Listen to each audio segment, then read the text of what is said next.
Hello everyone, welcome back to my channel Angel Education Store. Today I am here with a most fantastic poem, A Tiger in the Zoo. The poet of this poem is Leslie Norris. So without wasting our time, let us begin this chapter. But before begin, like, share and comment this video. Don't forget to subscribe my channel. In the first, fourth and fifth stanza of this poem, poet talking about the tiger's present condition. Or in second and third stanza in this poem, point talking about कि अगर शेर जंगल में होता तो कैसा होता. Our first stanza begin with he stalks in his vivid stripes the few steps of his case on pads of velvet quit in his quit race. हमारे first stanza में लेस्ली नॉरिस जी बताते हैं कि वह अपनी चमकीली धारियों के साथ पिंजरे के कुछ कदम चलता है, अपने मुलायम और काले पैडों पर अपने क्रोध को शांत किए हुए.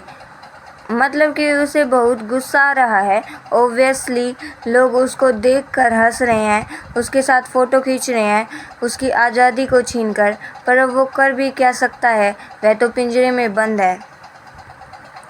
He should be lurking in shadow, sliding through long grass near the water hole where plump deer pass.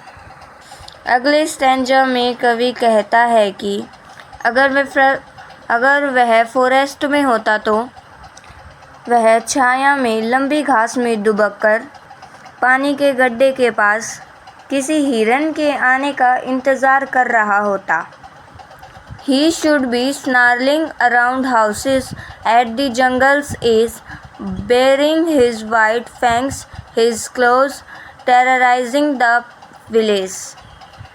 या फिर वह जंगल के किनारे घरों के आसपास घुर्राता, अपने सफ़ेद नुकीले दांत अपने पंजे दिखाते हुए गांव वालों को डराता. But he is locked in a concert cell, his strength behind bars, stalking the length of his case, ignoring visitors.